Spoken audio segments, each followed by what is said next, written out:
Antes de tudo, Paulo, é uma honra estar, enfim, mais uma vez ter você no evento do BTG aqui com nossos clientes, uma honra. E vamos começar falando um pouco, às vezes as pessoas perdem a percepção de tantas reformas que o Brasil fez, que eu não vejo isso em nenhum outro país emergente, né?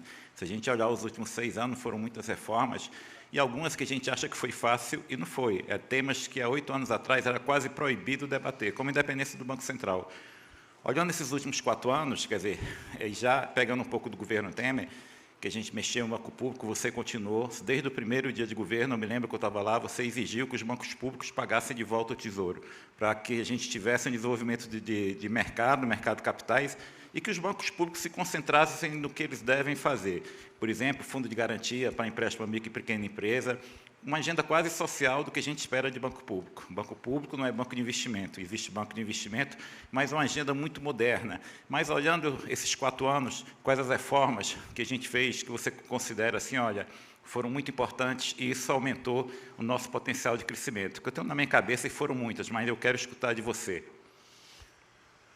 Boa noite a todos. Boa tarde, né? Fim de tarde, início de noite, boa tarde ainda a todos.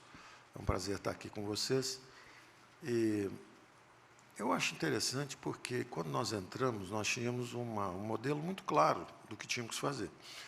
Ter o controle das despesas públicas. É uma mudança de eixo. O Brasil, em vez de ser um state-driven economy, uma economia dirigida pelo Estado, a ideia era justamente fazer uma economia, uma moderna economia de mercado, de consumo de massa.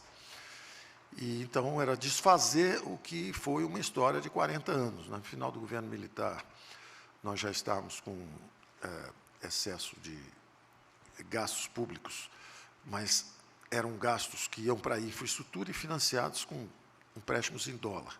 Criamos ali uma vulnerabilidade cambial que nos assombrou até hoje. Né? Até hoje nós temos reservas relativamente altas porque tivemos crises cambiais sucessivas. O governo gastando muito o tempo inteiro, sabe, 18% do PIB, fomos a 22, 26, 35, 46%. Chegamos no pico do governo Dilma.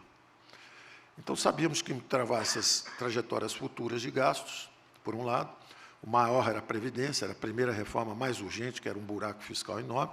Então, nesse sentido, essa foi a mais importante, porque chegasse o Covid, nós ainda à beira do vulcão desse buraco fiscal que seria a Previdência, o país teria realmente, não teria tido o desempenho que teve.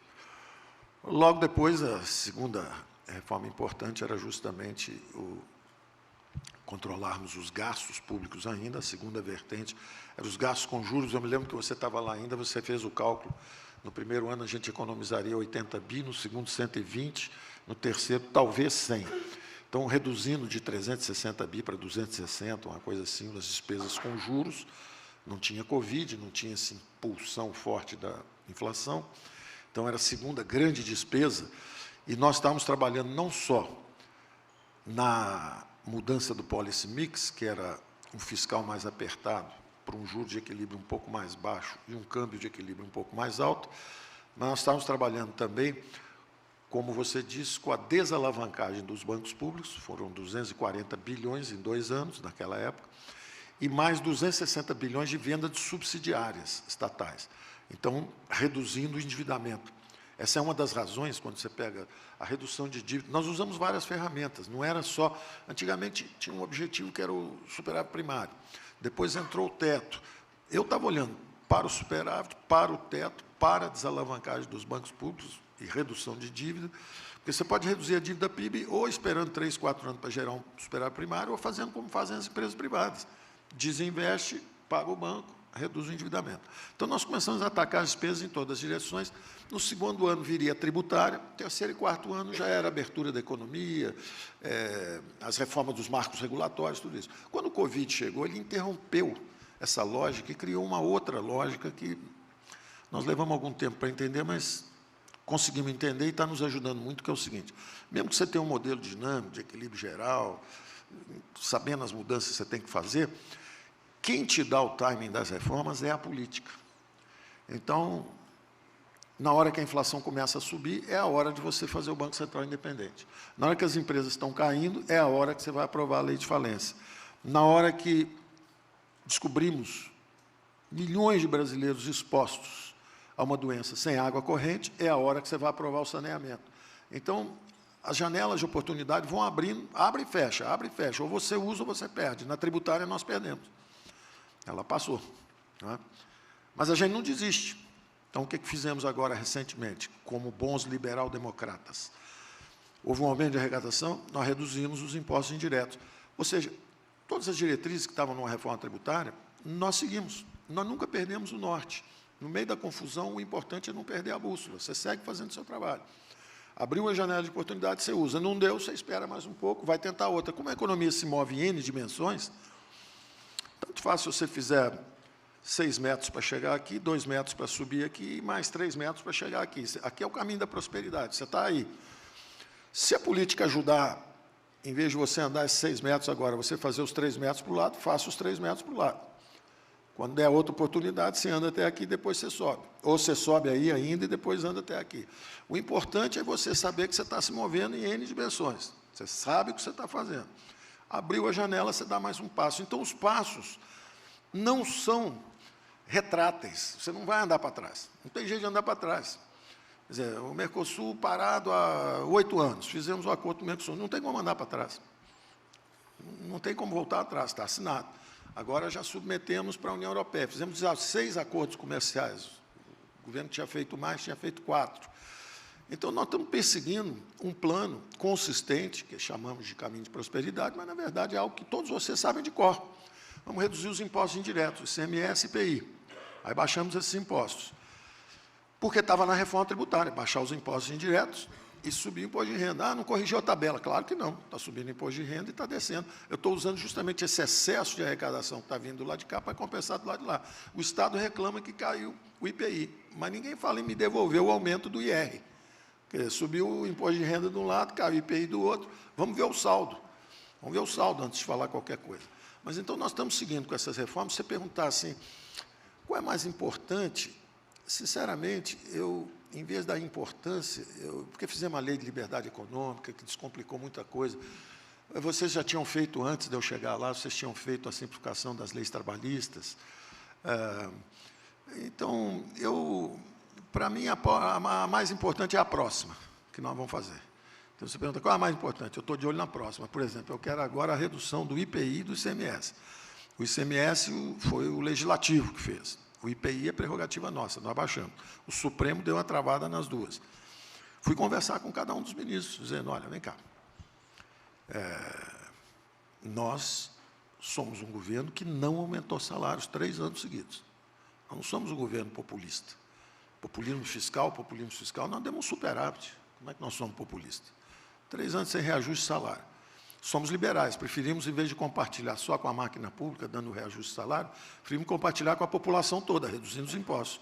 Que aí não só o funcionalismo público, mas a população inteira se beneficia da redução de impostos. E é isso que está prometido também na OCDE.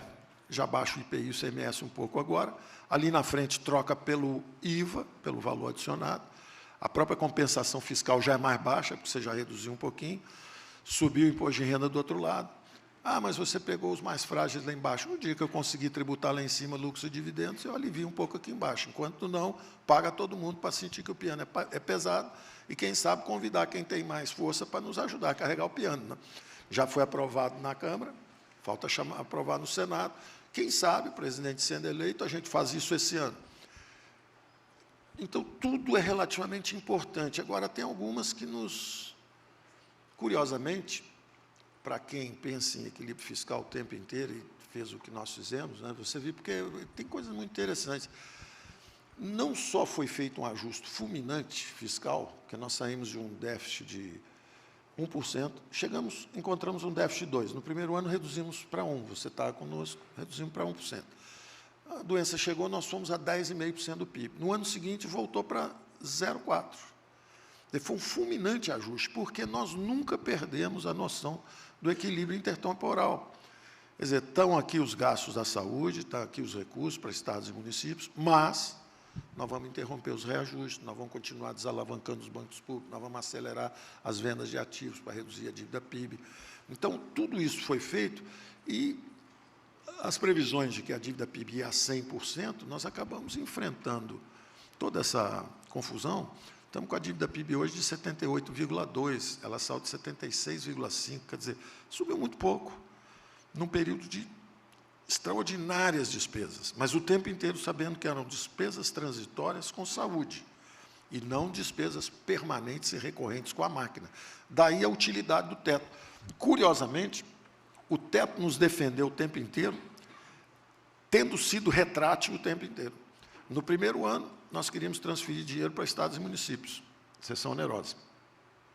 Tinha que abrir o teto para fazer o repasse. Não fere o espírito do teto. O teto é para não deixar as despesas recorrentes com a máquina subirem. Ora, eu estou reduzindo o governo federal porque eu vou fazer um repasse para o governo estadual. Era o mais Brasil, menos Brasília, mais Brasil. Era o princípio federalista. Então, transferimos recursos. Não faz mal abrir o teto, só para fazer esse repasse. Eu reduzi o governo federal e ampliei um pouquinho os governos estaduais. Isso no primeiro ano. Segundo ano, Covid, abrimos o teto de novo. Terceiro ano, bomba para tudo que é lado, de novo, né? Precatórios, fui demonizado aí pelos nossos amigos todos, né, que tem fundos de precatórios. E, na verdade, se vocês perceberem o que aconteceu, nós colocamos os precatórios embaixo do teto. Eles são absolutamente previsíveis. As três despesas maiores estavam sob controle. Previdência, folha de salários, que nós fizemos, as folhas de salário, 300 bilhões. Se fizesse uma reforma dramática, cortasse 20%, eram 60 bi. Nós economizamos 160 bi, ao suspendermos os reajustes salariais. E a beleza do movimento é que é justo, porque os salários tinham subido 50% acima da inflação nos últimos 17 anos, estavam em home office, com estabilidade de emprego, na hora que milhares de pessoas estavam sendo demitidas, empresas fechando, era um sacrifício normal da população brasileira que tinha estabilidade de emprego. Num momento como esse, se você consegue 160 bilhões de economia nos 3 níveis de governo, isso nunca aconteceu antes e nunca vai acontecer. Só numa emergência como foi o problema da Covid, é que você poderia dar uma solução de equilíbrio geral ao problema, porque nós fizemos uma solução que as assembleias legislativas não permitiriam, nem para os prefeitos, nem para os estados. Então, 26 estados entraram no azul, 5 mil municípios no azul, sem nenhum deles ter feito um curso em Harvard de administração relâmpago. Quer dizer, foi simplesmente seguramos as despesas e jorramos recursos no princípio federativo. Vamos descentralizar os recursos, deixa eles combaterem o mal. Usaram para botar em dia o 13º, pagar fornecedores, todo mundo em equilíbrio. Aí, quando nós chegamos no último ano do governo, nós falamos, está todo mundo bem, tudo equilibrado, inclusive, o que nós fizemos no atacado, num momento de guerra, que devia ser a política normal devia ser a coisa mais nobre que tem na política, com P maiúsculo, é o uso dos recursos públicos, é decidir para onde vão os recursos públicos. Nós fizemos em tempo de guerra o que nunca tivemos coragem de fazer em tempo de paz, assumir o orçamento público, falar assim, tem dinheiro para a saúde e não vai ter reajuste esse ano. É o que está acontecendo na Alemanha, nos Estados Unidos.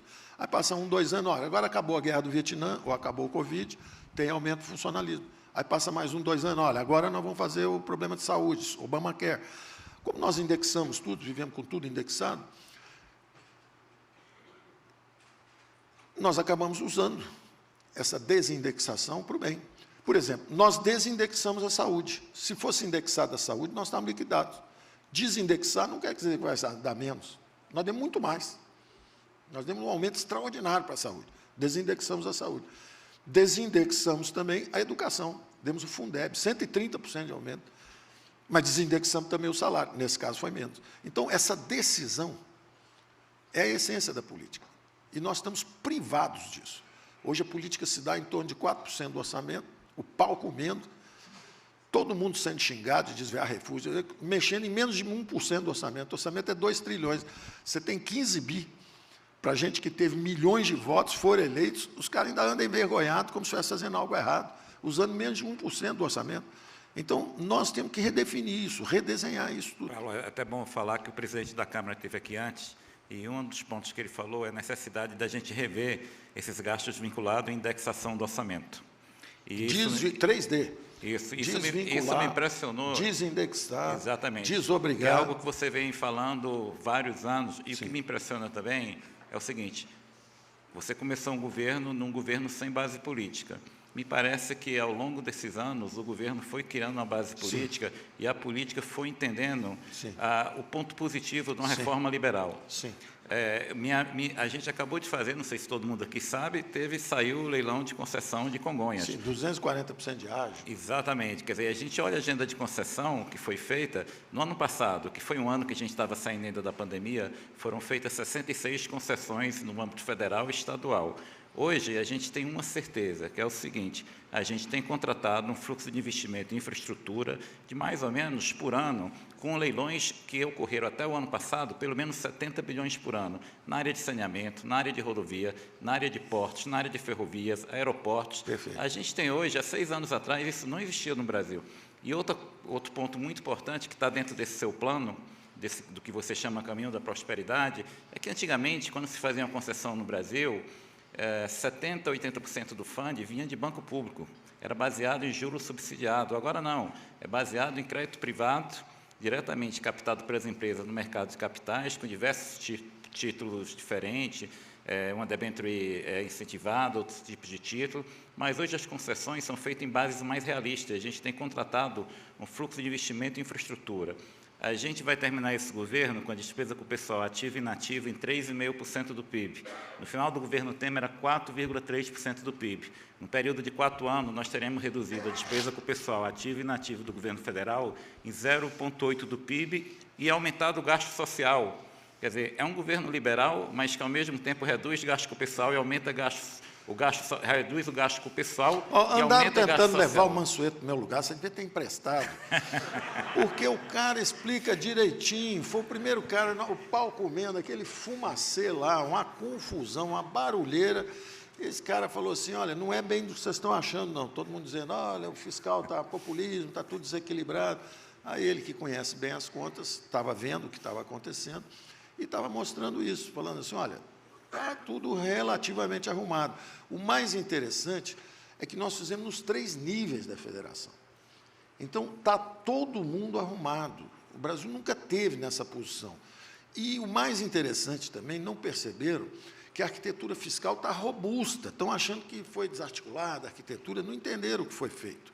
A arquitetura fiscal está robusta, porque o que nós fizemos no atacado, num ato heróico, numa noite escura, com muita chuva, aquela confusão, a turma querendo derrubar veto, aquilo ali virou constitucional. Agora é o seguinte: se Taubaté, Manhumirim ou Ribeirão Preto, os gastos passarem de 95% do PIB, da receita, se atingirem 95% da receita da cidade, trava o piso.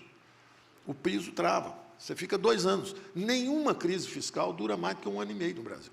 Porque na hora que você trava as despesas, 1 ano e meio, nós provamos empiricamente, nós fizemos isso. Saímos de um déficit de 10%, fomos para 0%. Porque na hora que você trava 2 anos, o país cresce 2%, 3%, a inflação 4%, 5%. As receitas sobem 10%. Você travou as despesas 1 ano e meio, acabou, já saiu. Você não precisa ficar 15 anos, como nós ficamos, para curar um desequilíbrio fiscal. Aliás, é isso que acontece na Alemanha, nos Estados Unidos, em qualquer lugar. Quando tem inflação, tem uma perda. Os poupadores perderam, os aposentados perderam, os assalariados perderam, todo mundo perdeu um pouquinho, e a crise acaba em 1 ano, 1 ano e meio. Acabou a crise.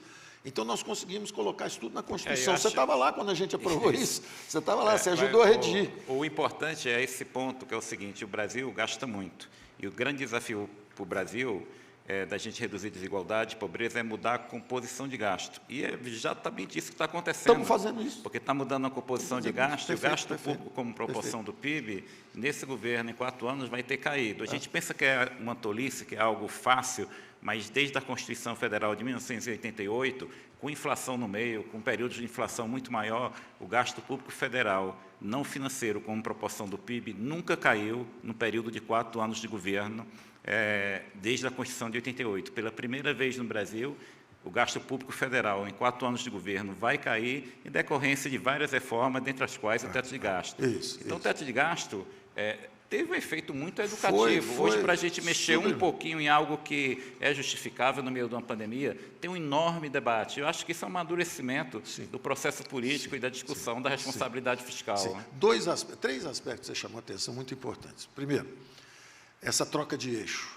Quer dizer, nós temos hoje 890 bilhões. Com o leilão de hoje, já bateu 900 bilhões. com esse sucesso de hoje lá.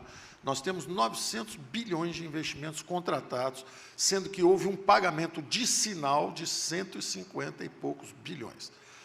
Então, é assim, já nos deram bônus de entrada de 150 bilhões e assinaram um compromisso de investimento de mais 900 bilhões em 10 anos. São 90 bi por ano. Isso é 10 vezes o que um ministério gasta. Um ministério parrudo. O Ministério da Indústria, do Ministério da... Já passou de 6 horas? Ainda não, né? Já.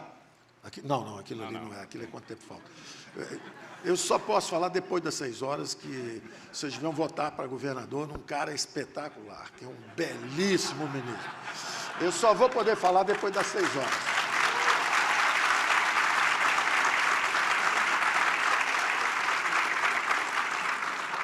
Esse cara, que é um leão, conhece tudo, sentou, mudou o eixo das reformas, falou, olha, em vez de eu ficar tentando arrecadar o máximo, eu vou tirar o máximo de compromisso de investimento, etc. Ele conseguiu investir 9 bi. Então, nós temos 10 vezes isso garantido por ano nos próximos 10 anos. Então, o Brasil está condenado a crescer. A formação bruta de capital fixo, quando você pega o setor público, o investimento veio caindo de 8% do PIB, 7, 6, 5, 4, 3, 2, hoje está em 0,3%. Só que a formação bruta de capital fixo está no high dos últimos 8 anos, está batendo 19% do PIB. Ou seja, nós trocamos o eixo de crescimento, não é mais a base de investimento público, agora é a base de investimentos privados, descentralizados. Tem gente do mundo inteiro investindo no Brasil, os empresários brasileiros também investindo, entrando em tudo. Como você falou, 5G, telecomunicações, saneamento. Cada operação dessa é uma garantia de criação de emprego, de renda, e para frente. Isso está contratado. E o Estado, nós estamos jogando para o eixo social. As legítimas aspirações sociais de uma democracia emergente, nós tivemos um governo militar construir infraestrutura militar. Telebrás, Eletrobras, Sidebras, Petrobras, construíram lá. Tocaram bem um certo tempo. No final, o Estado estava gastando muito, começou a se vulnerabilizar. Aí começa a aparecer os sintomas do excesso de gasto. Você sabe que o cara está gastando muito quando o banco, o credor bate na sua porta, começa a levar a geladeira, o fogão dele. Você começa os sintomas, os primeiros sintomas. Primeiro, crises cambiais recorrentes. Depois, 2 surtos de hiperinflação. Depois, endividamento em bola de neve. Depois, escalada dos impostos. Aí passa 30 anos, a gente olha para trás, o Brasil parou de crescer. Que surpresa. Não tem surpresa. Era o caminho da miséria. Muito imposto, muita regulamentação, muita inflação. Ah, mas acabou a inflação. Sim, mas o juro está na lua. Acabou com a inflação, botando o juro na lua, 10, 15 anos. Endividamento em bola de neve, a dívida brasileira era 800 bi, 1 tri, quando começou o combate de verdade à inflação, de repente são 5 tri. Só que o Brasil é solvente, tranquilo. O Brasil tem 1 trilhão e 200 bilhões de imóveis, tem 1 trilhão de estatais, valor de estatais, 2 trilhões e meio de recebíveis. Então, você deve 5, tem 4,5. Se tivesse feito um encontro de contas, ou seja, se para atender às legítimas aspirações de uma democracia emergente, saúde, educação, renda básica, ah, mas isso aí é populismo. Não tem nada de populismo, está certo. Ah, mas se não viesse o Covid, não teriam feito. Não, estava no nosso programa uma renda básica. Só que, evidentemente, o Covid disparou o gatilho antes até. Vamos soltar rápido. E quanto é que é o valor? O valor, vamos ver quanto é possível. Não é? Vamos ver qual que é o possível. Se botasse R$300, dava para segurar 2 anos, 2 anos e meio. Botando 600, dá para segurar 1 ano só. E aí tem que pedir reforço, e pedir medidas especiais, e pedir para abrir o teto retrátil, porque está com... Você não pode ter dogmas, você tem que ter um conhecimento estruturado e saber o seguinte, o teto é bom porque ele impede o inchaço da máquina. Agora vai morrer todo mundo de Covid? Não, abre o teto, gasta o que for possível.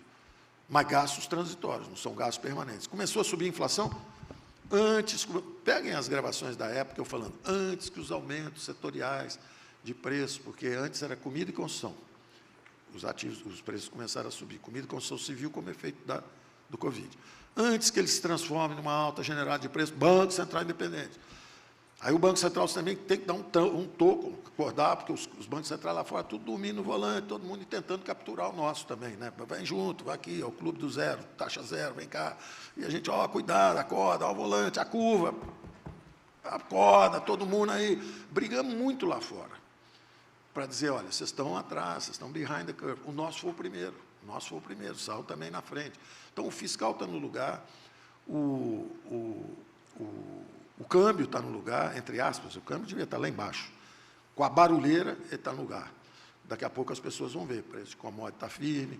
Ah, mas vai cair? Não, o Banco Central subiu os juros agora, lá fora vai subir os juros, ele dá uma acomodação, mas o ambiente lá fora é de inflação. Vai ser uma inflação um pouco persistente, nós podemos até falar disso depois.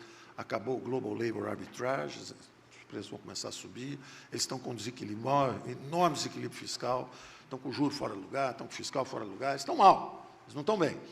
Isso não é bom para nós, isso é péssimo, mas, dito isso, nós temos uma dinâmica própria de crescimento. Se fizermos nosso caminho, vai dar certo, e eu tenho certeza que vai dar certo. Então, nesse deslocamento do eixo para o social, nós botamos primeiro o setor privado dirigindo os investimentos e fizemos o deslocamento dos gastos para o social. Agora, os gastos estão sendo liberados também dentro da responsabilidade fiscal o tempo inteiro. Tinha uma PEC que era kamikaze, que era nós fizemos uma conta na época, era 120 bilhões de subsídio ao consumo. Petróleo é 100, você vender por 90 é subsídio, petróleo é 100, você vender por 110 é porque tem imposto. Então, faz o seguinte, primeiro reduz os impostos, depois a gente fala em subsídio. Com isso, a gente ganhou um tempo, uma PEC ia sair de 150 bilhões, porque isso era setembro, faltava ainda o último trimestre, outubro, novembro, dezembro, não tinha a guerra da Ucrânia. Então, era um absurdo, era uma barbárie tentar dar um subsídio para consumo. Era um erro colossal. Então, eu apelidei logo de PEC kamikaze, aprendi com vocês, que chamaram de PEC do calote, e aí atrapalhou bastante o meu trabalho lá. Então, eu aprendi que é só xingar que o negócio afunda. Não tinha nada de calote, né? Era o contrário, era para ordenar as despesas, agora elas são previsíveis, elas são 49 no ano, 53 no ano seguinte, 58 no ano seguinte, você fala, bom, mas e as grandes causas que nos deram um ganho de causa de 90 bi, porque é interessante, quando fala que vai dar 30 bi para o pobre, todo mundo reclama, e fala que isso vai desequilibrar, que vai furar o teto. Agora, se for para 90 bi fora do teto, desde que seja para os fundos, que os nossos amigos aqui todos têm, e os grandes escritórios de advocacia têm também, aí todo mundo esquece do teto. Não, esse aí pode ser fora do teto. Eu lembro de altos oficiais da República vindo conversar comigo e falaram assim, não, isso aí tem que ficar fora do teto. Eu falei, vem cá, você está de brincadeira comigo? Não, fora do teto. Não, vou botar embaixo do teto, é o contrário. Não, mas isso aí... Falou, cara, você quer endividar o Brasil em bola de neve de novo? Esquece. Vamos transformar isso aí. Como é que foi recuperada a empresa chamada Embraer? Tinha um crédito, virou moeda de privatização, pronto, a Embraer está voando hoje, e consertou. Então, eu coloquei os melhores escritórios de advocacia, os melhores banqueiros do Brasil, os mais sábios e preparados financistas do Brasil. Agora é o seguinte, está todo mundo doido para vender alguma coisa, porque pode usar o precatório. Então, vocês podem comprar a casa do ministro, que ele dispensou, vocês podem comprar Porto de Vitória, pode comprar... Vai ter uma pressão enorme para vender a Petrobras, para vender tudo, vocês têm que se livrar desse papelório, tá certo? Então, ajudem a transformar o Brasil. Nós vamos transformar, vocês vão acelerar a transformação do capital público brasileiro. Em vez de ficar em terreno inutilizado, praia, tem praia no Brasil que vale 1 bilhão, 2 bilhões, que os estrangeiros querem, por exemplo, fazer um grande hotel, e aquilo lá é da União. E a gente deixa todo mundo que quiser usar a praia, botar uma pousadinha lá e tal, desde que pintem o quartel da Marinha uma vez a cada 3 anos. Se pintar direitinho, a gente empresta, entendeu? Então, nós estamos mudando essa lógica, tem que fazer essa transformação desse capital público. Do ponto de vista de renda, vamos transferir a renda, vamos tributar um pouco mais lá em cima, mas simplificando os impostos, de forma que a base de arrecadação aumenta e essa massa de arrecadação maior pague a transferência de renda, por um lado. E, por outro lado, os investimentos vão ser privados. E, por outro lado, vamos pegar esse capital público que está estéril, o BNDES deu um bônus, legal, bacana, e merece, o pessoal está trabalhando legal, deu um bônusinho aí no final do ano. Mas se tivesse pago para a União que está devendo, que eles foram no TCU e convenceram o TCU que não, que é um risco, devolver o dinheiro, porque eles estão bem na Basileia, estão bem em tudo. Mas, quando tem uma carteira maior, dá bônus maior para todo mundo.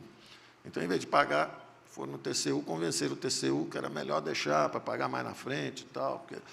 Então, nós temos que botar isso para pagar, porque quando paga, a gente reduz um pouquinho o bônus dele, mas, em compensação, reduz os impostos para todo mundo. Então, tem uma opção de coisa que pode ser feita lá, que é menos importante, mas tudo tem a mesma direção. Os créditos, os empréstimos, como você falou, pela primeira vez numa recuperação econômica, 48% do crédito veio para pequena e média empresa. O importante é o seguinte, que se a gente olha a história do Brasil dos últimos 50, 60 anos, sempre que a gente tinha uma crise, tinha algum programa especial do BNDES para socorrer empresa grande. Agora a gente teve uma crise em decorrência de uma pandemia, não teve nenhum programa para socorrer a empresa grande. Não teve. Isso já mostra uma mudança de mentalidade do Brasil. A solução foi privada. Você sabe o que nós fizemos? Muitos de vocês não sabem o que nós fizemos. Você estava conosco ainda? Acho que, não sei. Criamos os comitês de crédito. Nós fizemos o seguinte, chamamos o setor privado, botamos lá, falamos o seguinte, aviação, por exemplo, Latam, está no Chapter 11 nos Estados Unidos. Então, vazou uma reunião nossa onde eu falei assim, nós vamos perder dinheiro com os pequenininhos, e inverteram totalmente o sentido do que eu estava falando. Eu estava falando, nós vamos perder dinheiro com os pequenininhos? Sim. Eu não estava criticando, vazou dizendo assim, Paulo Guedes disse que não pode dar dinheiro para os pequenininhos, tem que dar dinheiro só para campeão. Eu estava dizendo o contrário.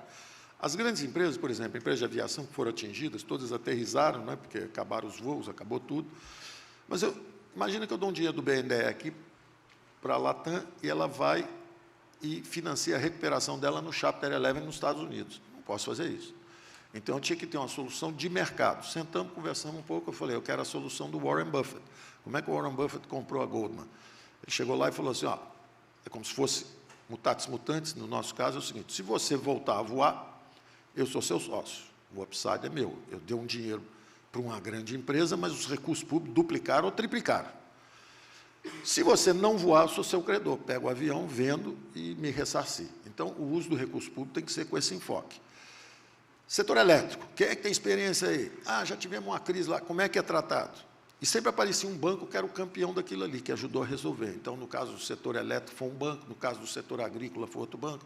Pegamos a experiência do setor privado, a inteligência de vocês. Ou você acha que somos nós dois, estamos lá no governo, que vamos saber mais do que todos vocês, que é uma inteligência descentralizada. Então, chama os caras bem intencionados, gente séria, faz a reunião, conversa e fala, olha, então é o seguinte, setor elétrico, os empréstimos são com garantia nas contas de luz. Ponto, está resolvido. Isso desce pela distribuidora, porque é ela que vai abastecendo a cadeia toda, até lá embaixo, até no gerador. Mas entra pela conta de luz, o dinheiro e vai pagando todo mundo. Então, vamos pela conta de luz. Automotiva. Automotiva já tem que ser com base no que aconteceu na crise de 2007, 2008. Você dá o empréstimo com garantia da matriz. Duas grandes empresas falaram, nós não damos empréstimo porque estamos quebrando lá. Eu falei, obrigado pela informação, também não vai levar aqui. Aí os outros dois falaram, nós damos a garantia da matriz. Eu falei, ótimo, então tem aqui o empréstimo para vocês também. Então, descentralizamos, atacamos e deu certo. Já os pequenininhos, nós estávamos errando. Criamos o primeiro programa, que era o Pense. Tinha que errar, porque o outro programa foi tão bem desenhado. Tinha um programa que dizia o seguinte, você quer pagar a folha? Vem aqui que eu te empresto o dinheiro para você pagar a folha, se você tiver com dificuldade de pagar a folha. Aí o outro programa é o seguinte, você quer reduzir o labor shift, o horário de trabalho, pela metade? Exemplo, um restaurante, ninguém mais, está todo mundo em distanciamento social, ninguém vai para o restaurante, em vez de trabalhar 8 horas, trabalha 2 horas antes do jantar e 2 horas antes do almoço, para fornecer comida para a vizinhança toda. Então, eu vou reduzir minhas horas para, em vez de 8 horas, 4 horas, reduzo o salário ao meio e o governo paga a outra metade. Porque no primeiro mês, nós perdemos, em 45 dias, nós perdemos 1.100.000 empregos formais.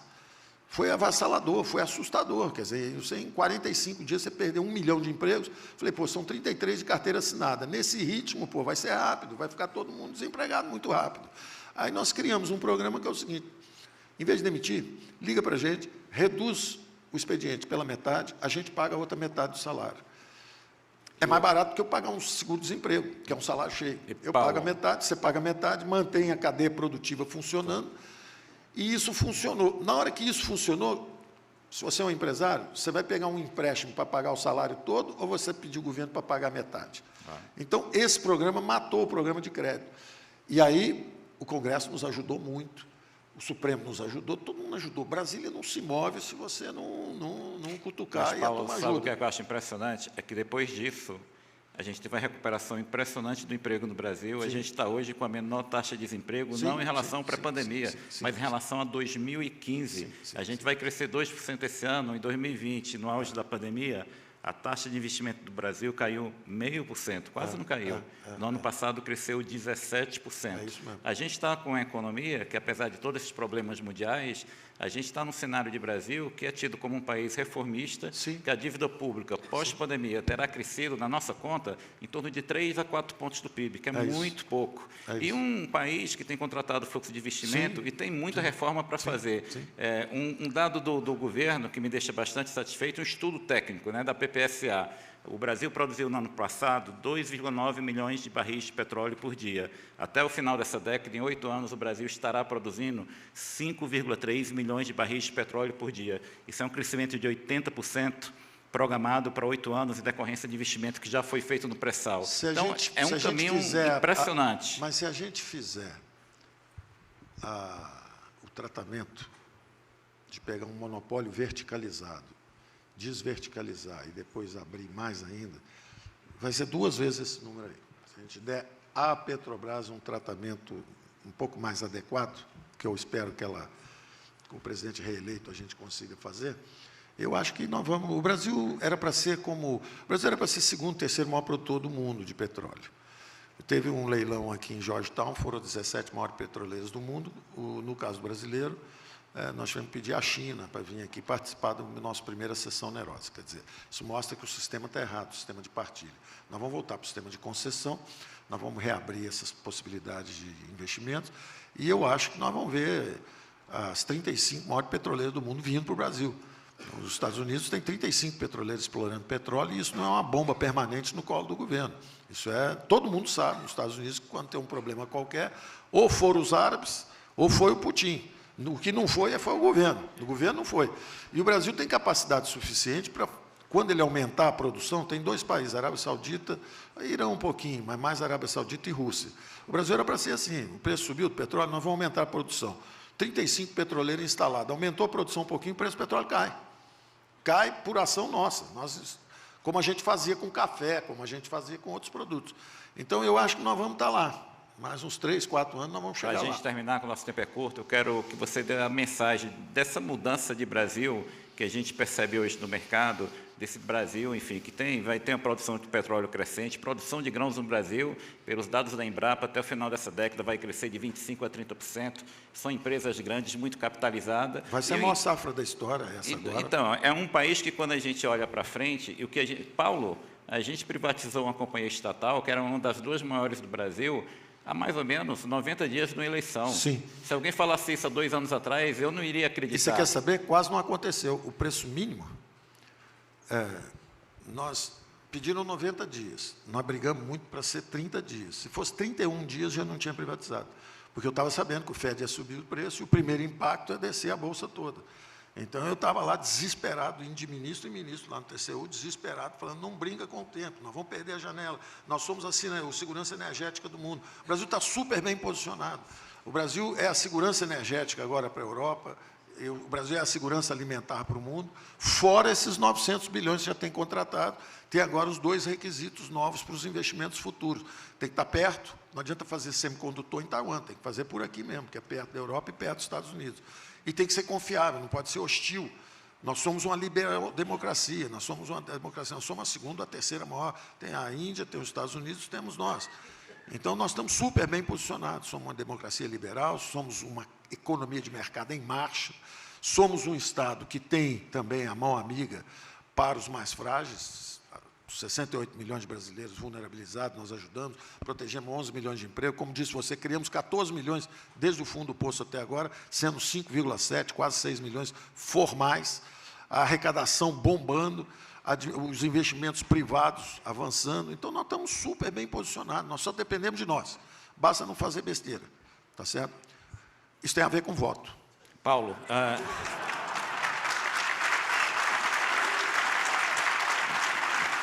parabéns.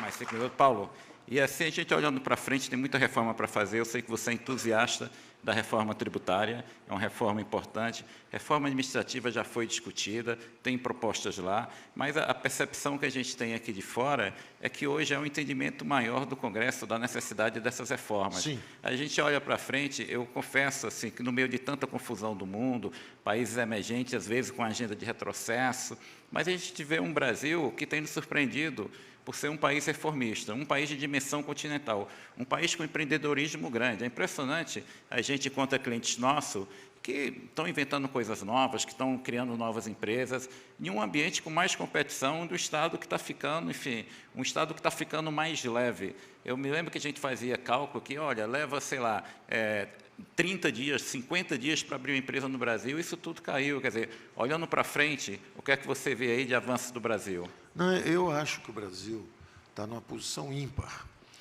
Nós vamos receber esses 900 bilhões de investimentos já contratados pelas vias tradicionais. Cabotagem, setor elétrico, saneamento, 5G. Você vê, 5G já virou tradicional. Porque o que vai entrar agora é eólica, solar e toda essa... Se você perguntar qual a coisa mais importante que está acontecendo no mundo, nesse momento, é a reconfiguração das cadeias produtivas. A Yellen tem dito isso com muita clareza, numa síntese, ela diz o seguinte, olha, todos os investimentos, o mundo nunca mais será o mesmo. Depois do Covid e depois da guerra da Ucrânia, o mundo não será o mesmo. As democracias liberais não confiam nos regimes totalitários, não confiam mais. A Alemanha sabe que não pode depender de 40% da energia da Rússia. Então, ela precisa do hidrogênio verde, que quem tem condição de produzir essa energia renovável, barata, é o Brasil, através de solar, eólica. Se conversa com a Vesta, que é uma dinamarquesa, se conversa com a Iberdrola, que é espanhola, conversa com as alemãs e as francesas, todos têm planos de investir no Nordeste brasileiro. Os coletores de energia no Mar do Norte, eles têm um custo de manutenção muito alto, porque o mar é turbulento, o vento é turbulento e é descontínuo. No Brasil, ele é bem comportadinho, na mesma direção o tempo inteiro e uniforme. E inércia. A inércia que eles dizem que existe na inflação não existe, não. Existe no vento, tá certo? No vento do Nordeste. Na inflação é inépcia, não é inércia. Então, tem aquele vento firme que vem, e em vez de você ter um coletor móvel, que tem que ficar balançando, depende do vento parar, etc., é um coletor simples. Você vai a qualquer região lá do Nordeste, você tem lá, às vezes, 10, 15, 20 dessas grandes coletoras ligadas, produzindo energia, e nós vamos dobrar isso nos próximos 4 anos. A ideia é que nós vamos sair de 10% para 20% de eólica e de 5% para 10% de solar. Então, o Brasil é o maior produtor de energia barata e renovável. No momento em que o mundo todo quer isso. Do ponto de vista de mercado de consumo, todas essas marcas francesas, alemãs, de BMW, aí você vai descendo para marcas francesas de Victor Hugo e Louis Vuitton, todo esse negócio, você tem 2 possibilidades. Ou você compra baratinha num outro país que falsifica as marcas e tudo, ou você compra um pouquinho mais caro das marcas originais. A demografia da Europa é perversa, as populações estão descendo. Então, eles precisam transbordar a produção para cá. Não tem jeito. As grandes marcas de consumo têm que investir, estão vindo para cá. Eu converso regularmente. Estão investindo, estão ganhando muito dinheiro aqui. Ignora as brigas de governo, as confusões, os empresários privados estão vindo e veem que o país é uma base importante. 200 milhões, metade da América Latina, metade do PIB, metade da população, população crescente. Então, existe já esse derramar desses investimentos para cá. E agora vem os investimentos estratégicos nessa área de energia, nessa área alimentar. E vão começar os grandes acordos comerciais nossos. A União Europeia, por exemplo, pode ser que a gente feche antes do fim do ano. Estão nos procurando, já perceberam que, dependendo dos votos aqui, a coisa possa ir para um outro lado. Tal. É melhor tratar a gente bem, tratar rápido, fechar logo uma porção de coisa para deixar engatado as coisas para funcionarem.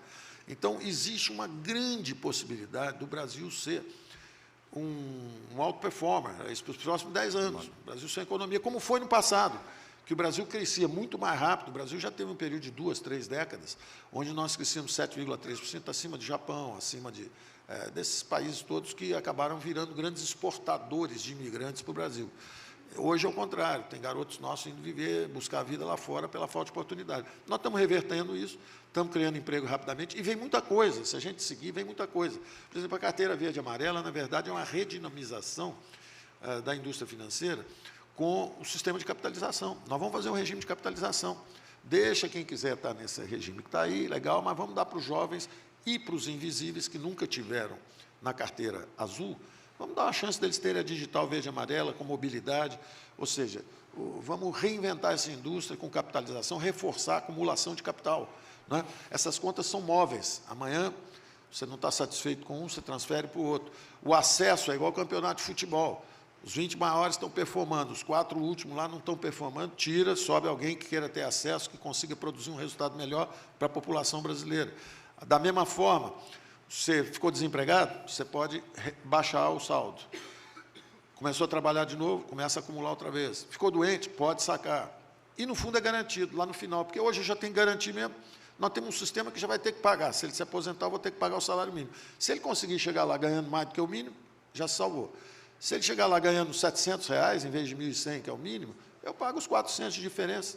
A gente paga a diferença. Então, nós vamos para um sistema de capitalização também, nós vamos criar emprego em massa, nós vamos reduzir, eu diria que exterminar os impostos que são os destruidores de emprego, que são os encargos trabalhistas, por um lado. Nesse sistema novo, a gente já consegue começar sem esses encargos. Agora, principalmente, vocês estão vendo a luta agora pelo IPI. O IPI é o imposto de desindustrialização em massa do Brasil. Você tem o minério de ferro, não consegue ter o aço. Quer dizer, é um absurdo. O aço vai para a China, o minério vai para a China, volta sob forma de aço, chega 40% mais barato no Nordeste do Brasil do que se o minério virar aço numa planta nossa e subir para o Nordeste, porque tem a cabotagem. Isso é uma das razões da gente também entrar na OCDE, porque a OCDE exige free competition, livre competição e acesso aos mercados de cabotagem. Então, nós estamos atirando nessas direções todas, quer dizer, buscando energia barata, com o acesso agora ao gás, são energias mais limpas, eólica. O gás é uma energia de transição, da economia cinza para verde. Mas nós vamos na verde, vamos de eólica e solar na verde, vamos de gás na transição. Ao mesmo tempo, vamos reduzir o custo, mudando, com o trabalho do Tarcísio, mudando o modal. O modal agora não é unimodal rodoviário, agora tem ferrovia, tem tudo isso que está sendo autorizado também. Então, o Brasil está decolando, e as pessoas não percebem isso, ficam nessa guerra política infernal, sem entender que o negócio está decolando, está indo embora. Não, tem uma agenda boa aí pela frente, esse país tem tudo para dar certo. Sim, e o Congresso é reformista mesmo, viu? Tem nos ajudado muito.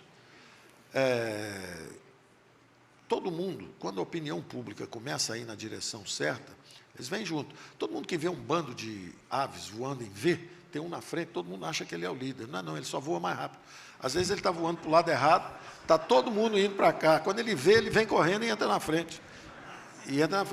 Entendeu? É o vento que dirige esse bando de aves, é o vento. Eles estão em corrente migratória, eles estão procurando o ar quente. Bate um ar frio de cá, um ar quente de cá, começa todo mundo a ir para cá. O líder estava indo para lá. Quando ele vê que está todo mundo indo para cá, ele voa rápido, fica ali na frente, todo mundo acha que ele é o líder, que ele está fazendo as reformas, que ele está fazendo... Não, ele só está sentindo bafo. Tá bom? Paulo, obrigado. Viu?